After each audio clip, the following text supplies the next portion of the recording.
Tengo aquí algunos puntos que quiero presentar antes de presentar el tema en esta noche, en esta mañana. Y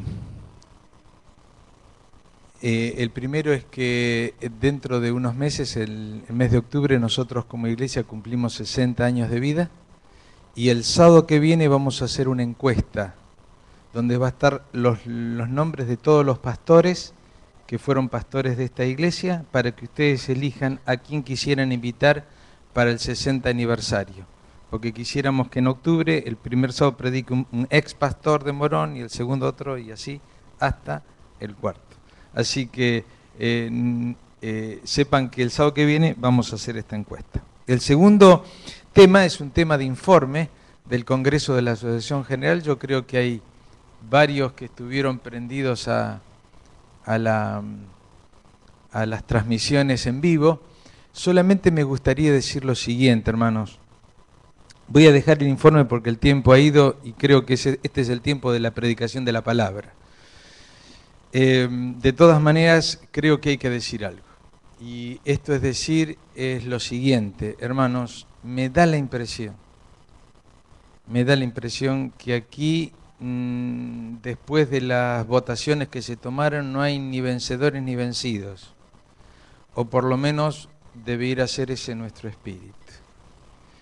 Y nuestro espíritu es si estamos a favor o estamos en contra de las decisiones que se tomaron, porque en realidad no lo sé, es que nos encolumnemos todos detrás del voto que se tomó en todas las líneas de la iglesia, ya sean las partes doctrinales como las partes administrativas, ¿ya? Por ahí solemos tomar partido por una posición o por la otra, pero cuando la iglesia se pronuncia, dice el manual de iglesia que es la voz de Dios. Por lo tanto, creemos que las decisiones que se tomaron en el Congreso, nos gusten o no nos gusten, estén de acuerdo con nuestra postura o no, forman parte del plan de Dios para que la iglesia siga adelante. Por lo tanto, solamente restar decirles que el pastor Kohler sigue siendo nuestro presidente, a nivel Asociación General, el pastor Ted Wilson sigue siendo nuestro presidente, a nivel de división el pastor Kohler sigue siendo nuestro presidente, el pastor Bruno Razo sigue siendo nuestro presidente para la habla hispana, así que más o menos estaría todo bastante parecido a lo que fue en la última vez. El resto, hermanos, discúlpenme, tómenlo por internet y la información ustedes la pueden tener seguramente al alcance de la mano. Si hubiese algún interés especial, por ahí hasta podríamos tener alguna partecita en la sociedad de jóvenes, pero el tiempo se ha ido rápidamente.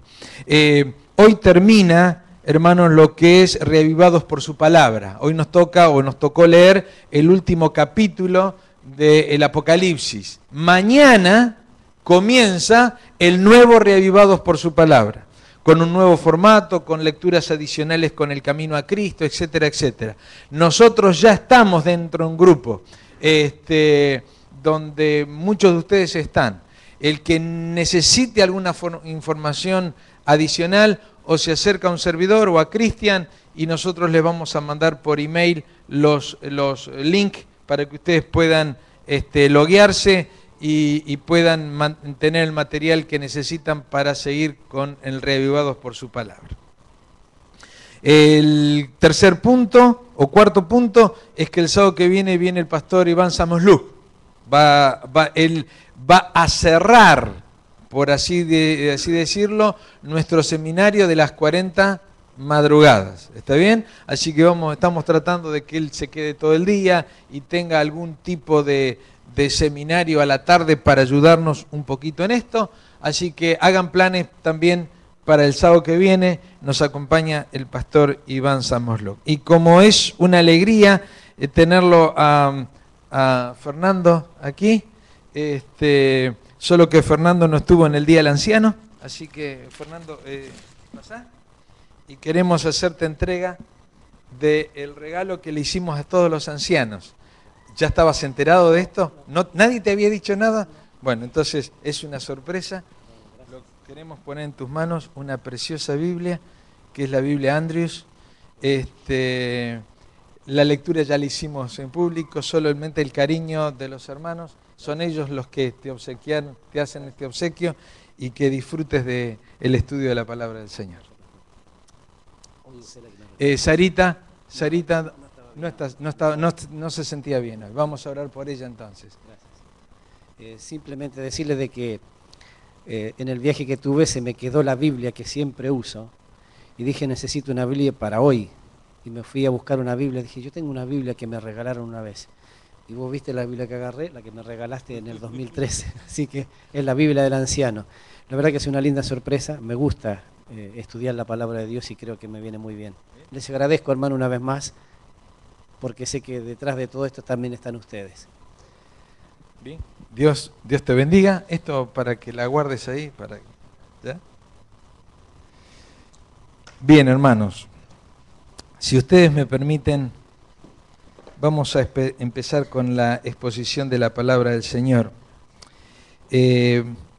Cuando uno presenta un tema al Señor, un tema en la iglesia, y siente en su corazón que de alguna forma Dios pone en el corazón el tema a presentar, uno se siente movido a presentar lo que Dios pone en el corazón. Por alguna razón Dios puso el tema de esta mañana en mi corazón. A través de algunas lecturas, de algunos WhatsApp que leí por ahí, de algunos emails que recibí por ahí, de algunos comentarios que escuché por allí, fue tomando fuerza la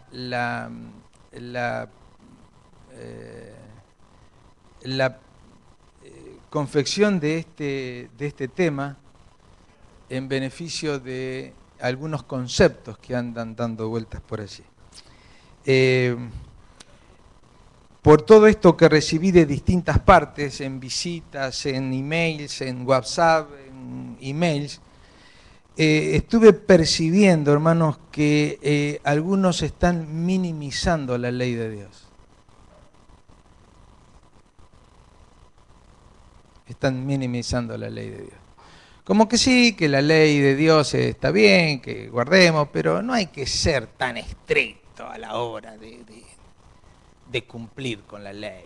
Con tal que guardemos el sábado y no vayamos a trabajar, el resto es como que se minimiza la obediencia y la fidelidad a la ley de Dios. Por otro lado, algunos minimizan la salvación de Cristo en el Calvario y en el santuario, y su trabajo en el santuario.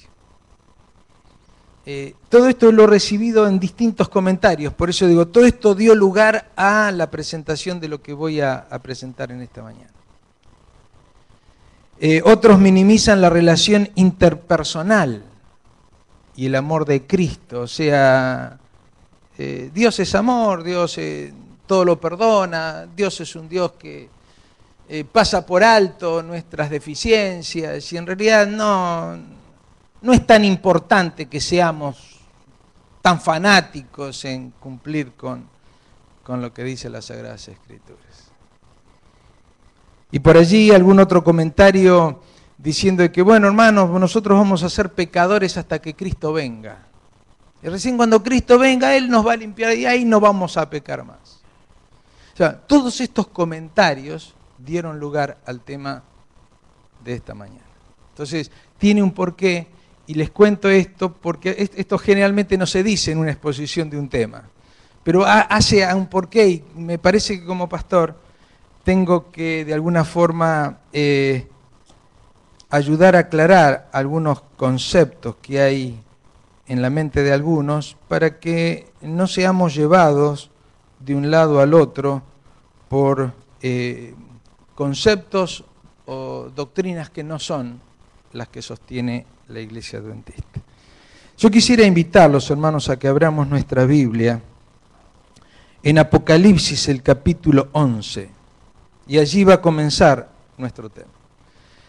Apocalipsis capítulo 11, versículos del 1 al 2.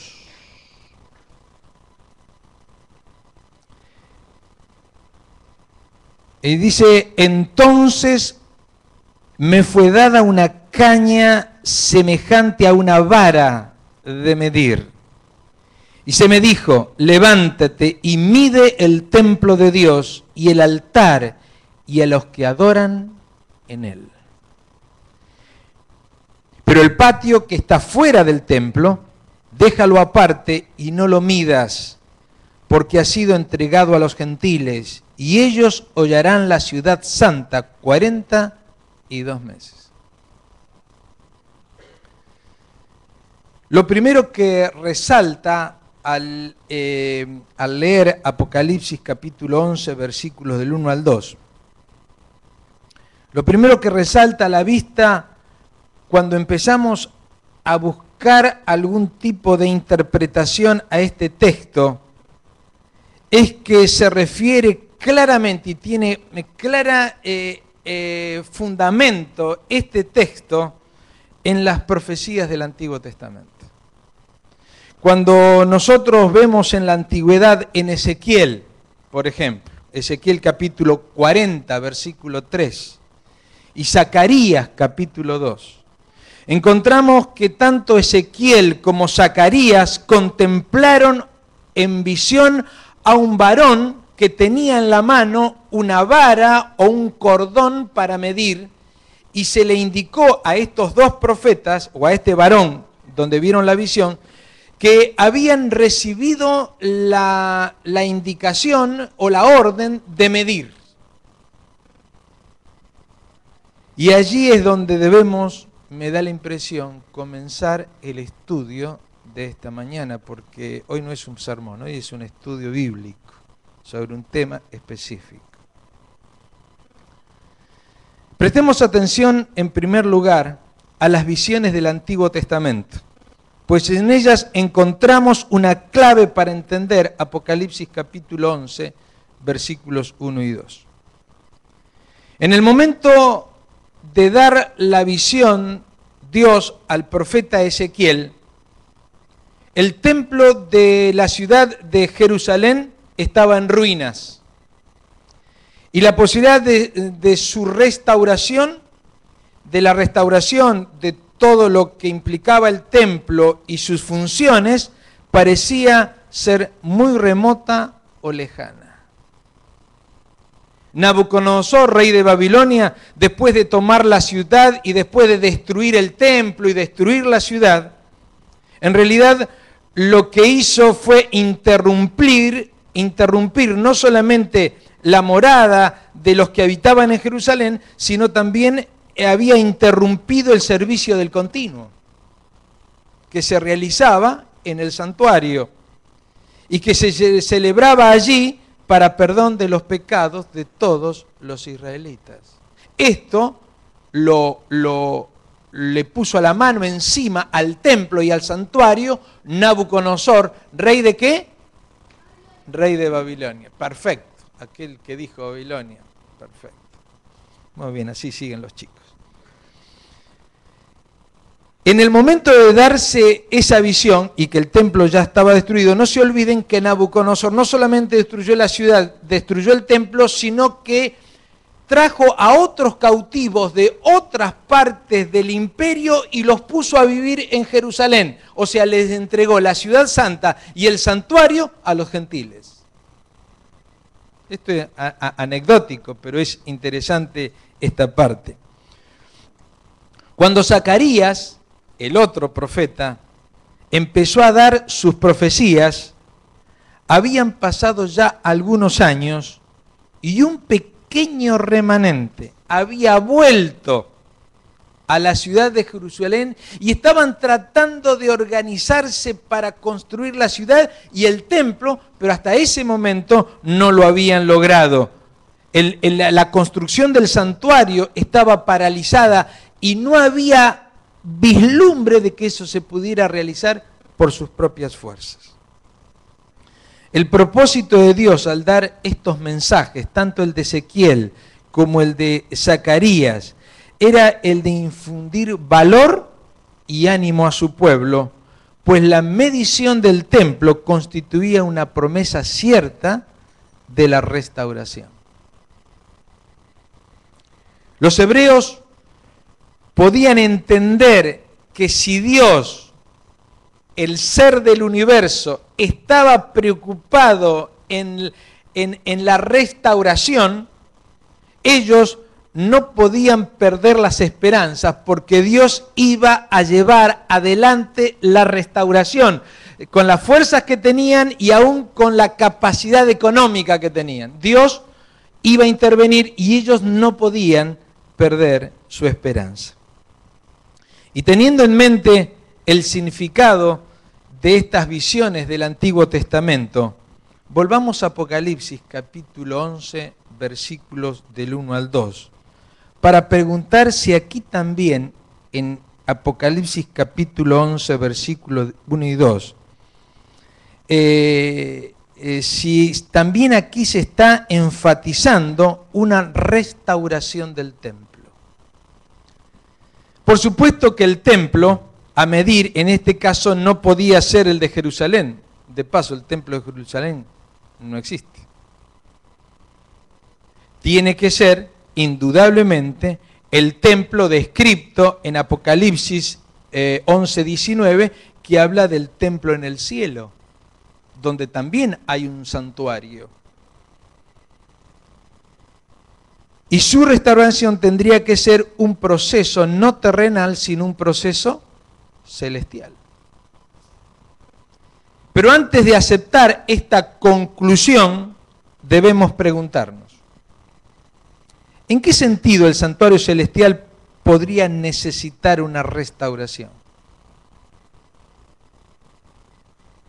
¿Quién le habría hecho daño al santuario celestial? ¿Quién lo dañó allá en el cielo como para que necesitara una restauración? Y entonces, si nosotros vamos a Daniel, si ustedes me acompañan a Daniel, vamos a ir encontrando algunos indicativos de nuestras preguntas. Daniel, el capítulo 7,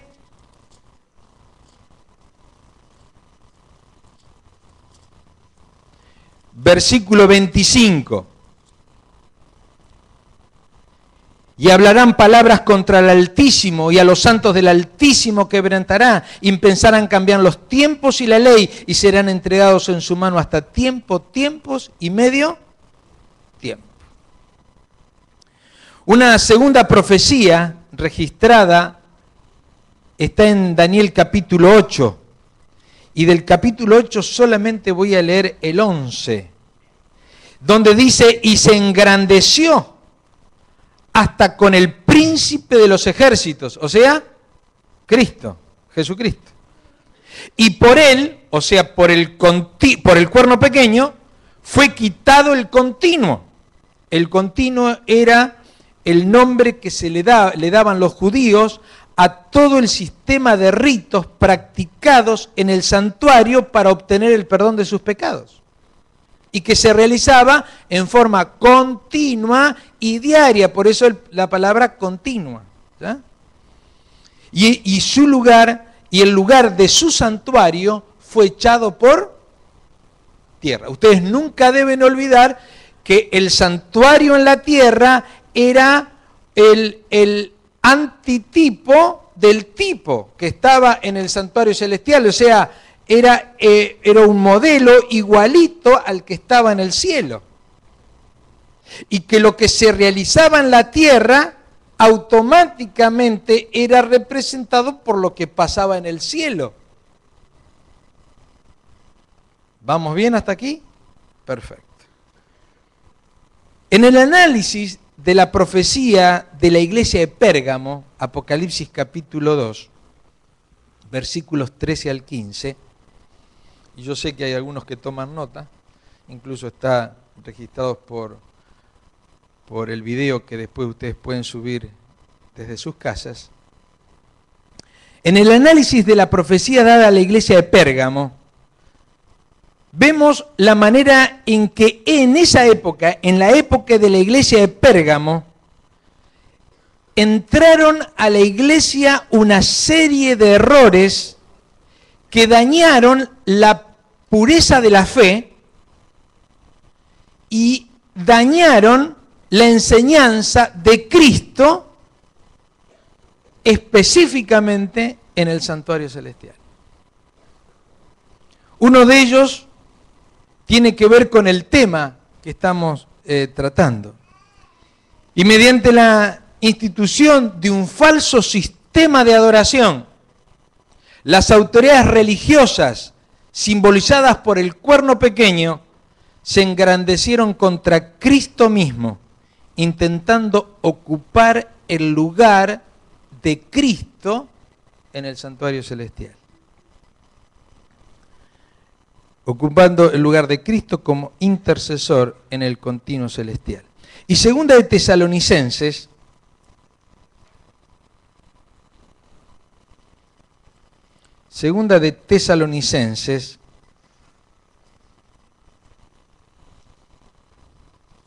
el capítulo 2, segunda de Tesalonicenses capítulo 2, versículo 4, la inspiración bíblica dice, segunda de Tesalonicenses capítulo 2, versículo 4, el cual se opone y se levanta contra todo lo que se llama Dios y es objeto de culto, tanto que se sienta en el templo de Dios como Dios, haciéndose pasar por Dios. Entre otras cosas, la iglesia en los tiempos de Pérgamo pretendió colocar en las manos de los hombres el derecho de otorgar y de perdonar pecados. Y de esa manera trató de bajar a la tierra la obra de intercesión de Cristo en el santuario celestial. Un paso importante en el cumplimiento de esta profecía tuvo lugar en el año 1215, cuando el cuarto concilio lateranense decretó que era obligatoria la confesión de los pecados al sacerdote y reafirmó el derecho de que éste pueda conceder el perdón al que se confesaba. 1215. En Daniel 7:25, nosotros lo acabamos de leer, este cuerno pequeño que estaba en abierta apostasía iba a intentar poner este concepto a través de tiempos y la mitad de un tiempo, ¿ya? O sea, y Apocalipsis capítulo 11, versículo 12, dice 42 meses. Bueno, todos nosotros sabemos que 42 meses, 1260 días, tiempo y la mitad de un tiempo, o 3 años y medio, es la misma profecía bíblica. O sea, ustedes fíjense cómo el Antiguo Testamento y el Nuevo Testamento hablan del mismo periodo. ¿Esto qué significa? 1260 días, ustedes saben, no lo mencioné, pero 538 a 1798, ¿ya? Clarito. De paso, si hay aquí alguna persona que por allí se perdió y no comprende perfectamente esto, lo único que tiene que hacer es acercarse a alguna persona de más experiencia, a un servidor, y preguntar, esto no lo entendí, ¿cómo es? Entonces podemos explicarlo. ¿Está bien? Pero tenemos que seguir adelante porque no podemos explicar la profecía de los 1260 días. El hecho de que ambas profecías hablen de lo mismo implica que estamos interpretando correctamente Apocalipsis capítulo 11. ¿Ya? La profecía de Apocalipsis 13 también menciona este ataque contra el santuario. Apocalipsis capítulo 13, versículos 5 y 6. También se le dio boca que hablaba grandes cosas y blasfemias, y se le dio autoridad para actuar 42 meses. Y abrió su boca en blasfemia contra Dios, para blasfemar de su nombre y de su tabernáculo y de los que moran en el cielo. El intento de este hombre de pecado de tomar en sus propias manos la obra que corresponde a Cristo en el santuario celestial y perdonar pecados, hace alusión a cuando Cristo estuvo sobre la tierra y se lo acusó de blasfemia porque él, siendo hombre, quería perdonar pecados. Ustedes conocen allí la ilustración de Lucas, el capítulo 5, el versículo 23. Y es precisamente un hombre ahora el que intenta el derecho de perdonar pecados. O sea,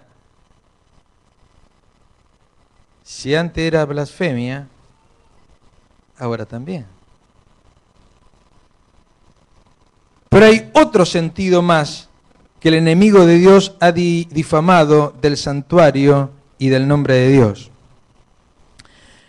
Satanás acusa a Dios de injusticia por haber otorgado perdón a los pecadores, por haber, dice Romanos capítulo 3, 21 al 26, por haber pasado por alto en su paciencia, ¿qué cosa? Los pecados pasados. Satanás lo acusa, no solamente acusa al hombre, sino que Satanás acusa a Dios de ser misericordioso. Este otorgamiento de el perdón es obra específica del continuo, del santuario. No se puede perdonar pecados fuera del continuo. No hay perdón para nuestra vida fuera ¿de dónde? Del santuario. Y esto tiene que ser claro en nuestra mente. No podemos minimizar la obra de Cristo en favor de nuestros pecados, porque por más simple, sencillo o ínfimo que sea, es pecado, y el pecado nos excluye del cielo.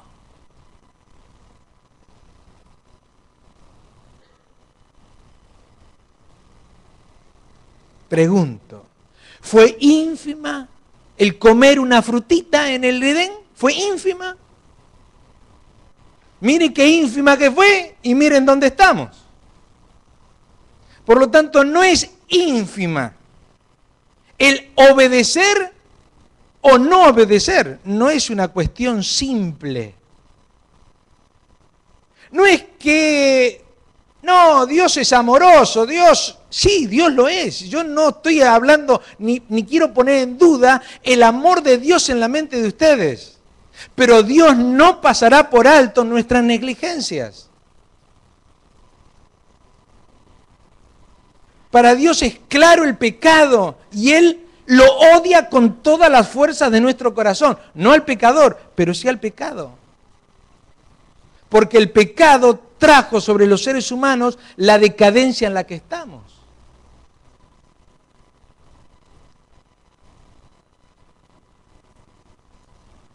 Vuelvo a reiterar, hermanos, este otorgamiento del perdón es obra específica del continuo. O sea, del rito diario practicado en el santuario. Es propio, hermanos queridos, que nos presentemos delante de Dios diariamente para pedir perdón por nuestros pecados. Y no tomarlo a la ligera o tomarlo en forma superficial. Nosotros necesitamos presentarnos a Dios todas las mañanas. Necesitamos presentarnos a Dios todas las noches para pedir perdón por cada pecado, cada pensamiento, cada actitud, cada inclinación que nos lleva a pensar, a actuar o vivir de una determinada manera que está en contra de la voluntad de Dios. Necesitamos presentarnos delante de Dios. No es superficial este tema, hermano. De hecho, vivimos en el día de la expiación. Desde que Cristo entró en el santuario el 22 de octubre del año 1844, vivimos en el día de la expiación. Un día de recogimiento, de análisis, de profunda humillación. Y así debiéramos comportarnos, ya que nosotros tenemos el privilegio de vivir en el día de la expiación.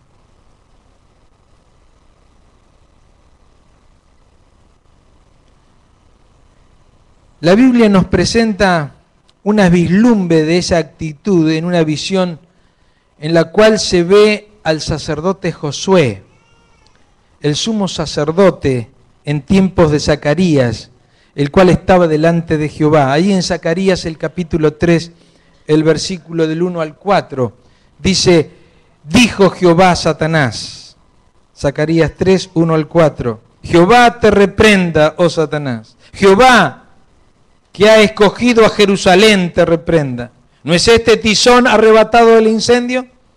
Y Josué estaba vestido de vestiduras viles y estaba delante del ángel. Y habló el ángel y mandó a los que estaban delante de él diciendo, quitadle esas vestiduras viles. Y él les dijo, mira que es quitado de ti tu pecado y te he hecho vestir de ropas de gala. Hermanos queridos, el enemigo señala los muchos pecados del pueblo de Dios e impugna ante el universo la obra de Cristo en el santuario, acusándolo de ser injusto al concederle perdón al hombre mediante la justificación por medio de su sangre. Y de esta manera Satanás blasfema el nombre de Dios y de su tabernáculo. Por eso es propio que en el juicio el juez se sentara y los libros fueran abiertos. ¿Qué libros? Bueno, el libro de la vida, el libro de la muerte y el libro de las memorias. Daniel 7, Apocalipsis 20 y Malaquías capítulo 3. Allí están mencionados los tres registros. Y uno se pudiera preguntar, ¿y por qué estos registros? ¿Dios necesita de registros? ¿Dios necesita de llevar una contabilidad de mis faltas y de mis perdones? No, hermanos, la mente de Dios es tan maravillosa que a Dios no le hace falta recordar cada detalle de nuestra vida. El juicio no se hace a Dios, el juicio se hace a ¿quiénes? A nosotros. El juicio es por beneficio a nosotros, es para darnos el privilegio de ponerle en la cara a Satanás que la sangre de Cristo nos cubre de todos los pecados confesados. Repito, solo de los pecados confesados. Es tan importante esto que no podemos minimizar. Si me acuerdo o no me acuerdo de alguna situación, no, hermanos, tengo que hacer el esfuerzo a la noche para acordarme de todas mis macanas, para pedirle a Dios que limpie y ponga en foja cero mi vida.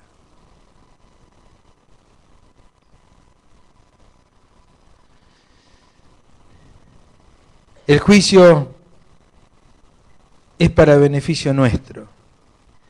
Pero los seres creados del universo son los que han tenido que escuchar las calumnias, las mentiras pronunciadas por Satanás desde que comenzó el pecado. Y cuando el enemigo de Dios ha atacado el santuario, ha sido con el propósito de desvirtuar el perdón concedido allí por Cristo a cada uno de nosotros. Él quiere así denigrar el carácter de Dios frente al universo.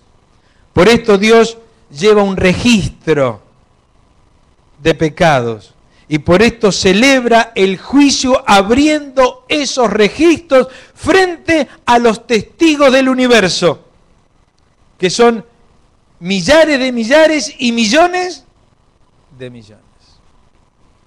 Ante ellos Satanás ha pronunciado las mentiras más infames y ante ellos debe hacerse la vindicación del carácter puro y perfecto de nuestro Dios. Entonces concluimos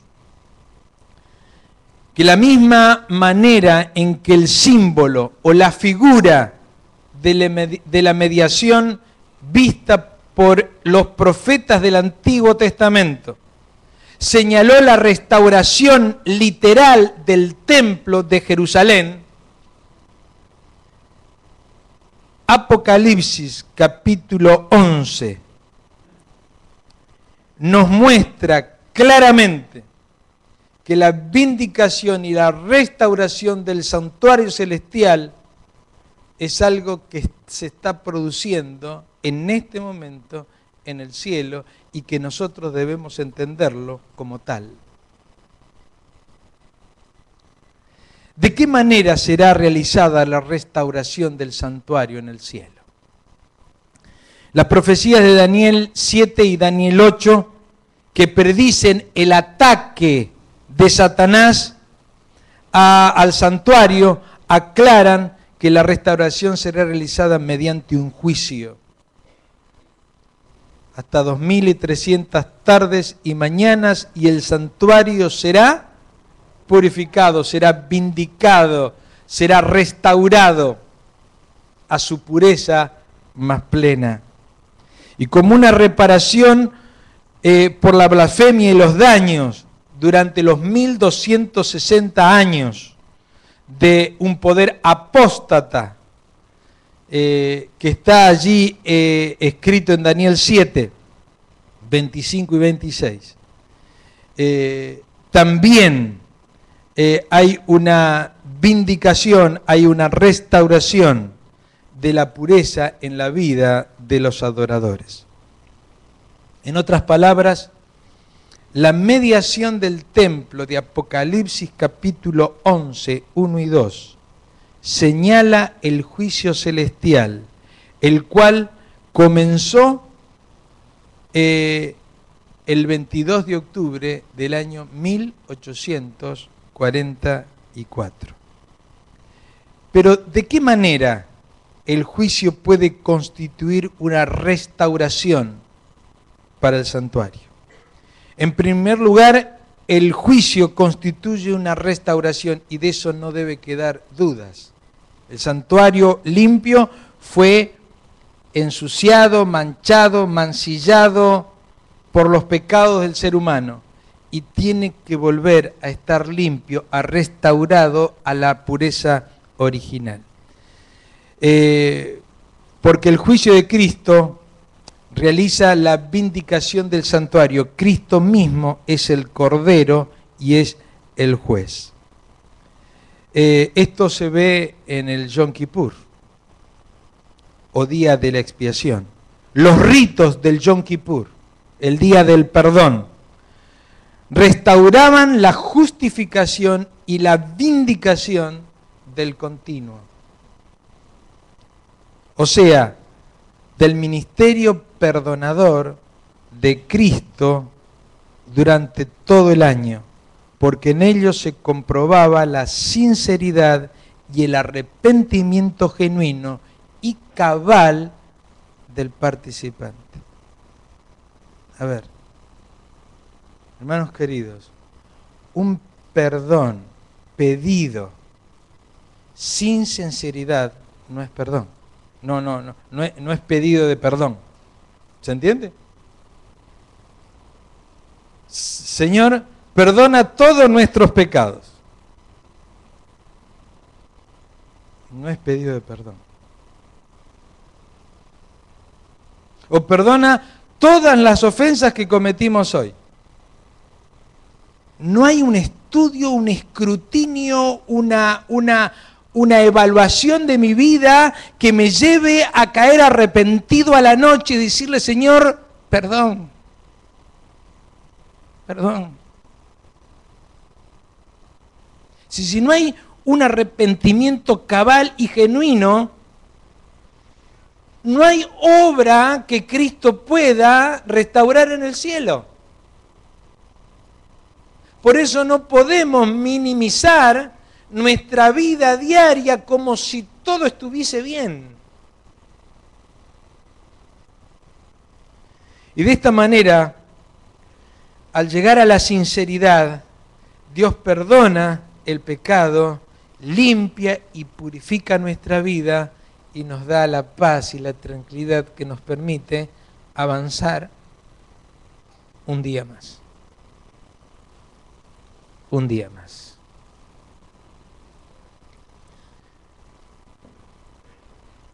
En segundo lugar, el juicio desmiente la blasfemia del cuerno pequeño, quien pretendía ser autorizado por Dios para conceder el perdón de los pecados.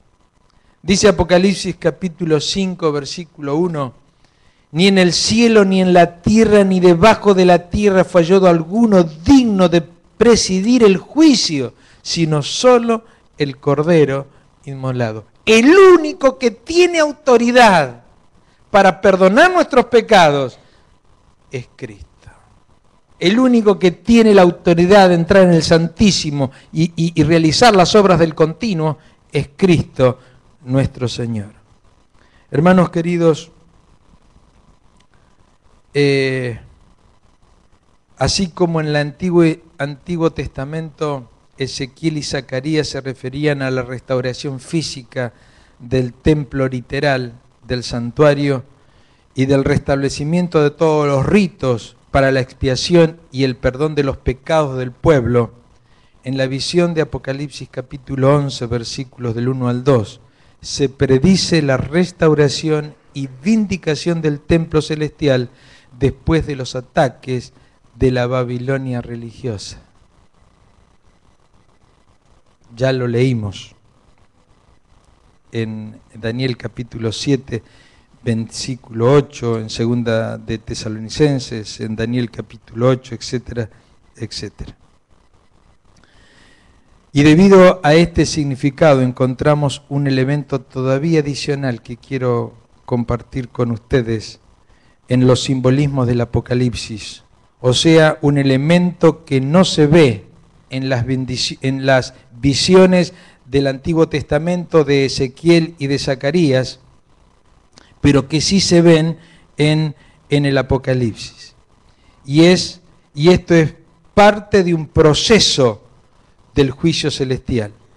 Esta figura hace alusión a la evaluación o juicio personal de todos los que han profesado ser hijos de Dios. Y esto te compete a ti y me compete a mí. Cosa que no estaba esto en las visiones del Antiguo Testamento, pero sí lo están en el Apocalipsis. Con la mediación de los adoradores,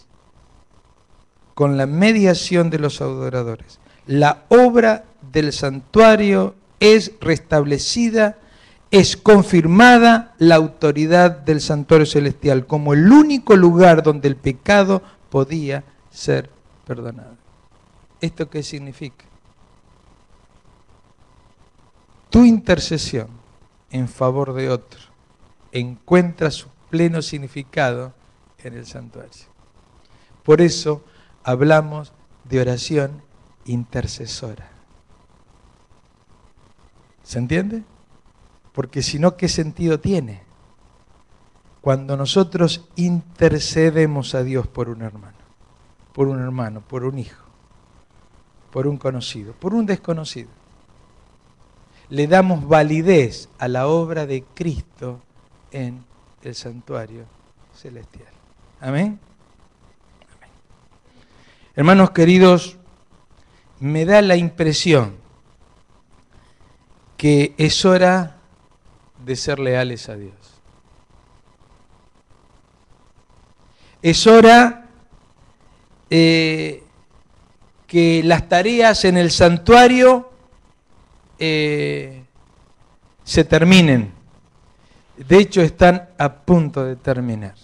Hoy contaba en la clase de escuela sabática que me tocó dirigir o presentar la lección, yo les contaba, hermanos, que la semana pasada fui sorprendido por dos noticias que sacudieron mi corazón. Una fue la ley del matrimonio igualitario por el Congreso de los Estados Unidos. Realmente me sacudió. Porque que Argentina tome una ley de matrimonio igualitario, no nos conoce nadie, no influimos sobre nadie, pero que lo tome Estados Unidos nos marca un punto muy crítico. Eso fue el jueves de la semana pasada. El viernes, el Congreso o el Parlamento holandés convalidó una asociación de pedófilos. Lo convalidó, lo apoyó, lo sostuvo. En vez de combatirlo, hermanos, vivimos en los últimos momentos. Esto nos marca hacia dónde va nuestro mundo. Y nosotros todavía, me da la impresión que no nos hemos despertado. Por eso digo, es hora de ser leales a Dios, de revisar nuestra vida, de acercarnos al trono de la gracia con humildad y con profundo recogimiento para que Dios nos ayude a recordar y a pedir perdón por los pecados y que nuestra vida se encuentre limpia delante del Señor.